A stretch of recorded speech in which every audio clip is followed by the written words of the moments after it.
കൊടുങ്ങല്ലൂരിലെ municipal എ.ഡി.എഫ് തിരഞ്ഞെടുപ്പ് committee office ഒ.കെ. ഹാളിന് സമീപം advocate വി.ആർ. Sunilkumar MLA. ഉദ്ഘാടനം ചെയ്തു.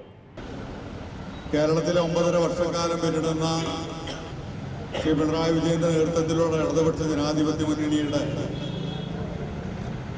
നേതൃത്വത്തിലുള്ള വികസനപരവും അതുപോലെ തന്നെ ക്ഷേമപരവുമായിട്ടുള്ള പ്രവർത്തനങ്ങൾ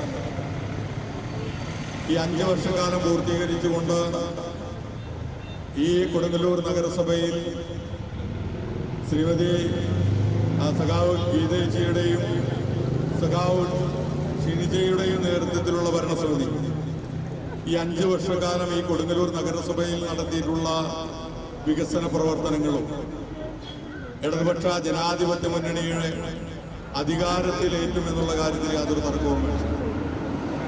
കെ.ആർ. ജൈത്രൻ അധ്യക്ഷത വഹിച്ചു. ടി.എ. മുസ്താഖ് അലി, കെ.എസ്. കൈസാബ്, പി.പി. സുഭാഷ്, പി.ബി. ഖൈസ്, ടി.പി. പ്രഭേഷ്, അഷ്റഫ് സബാൻ, സി.കെ. രാമനാഥൻ എന്നിവർ പ്രസംഗിച്ചു.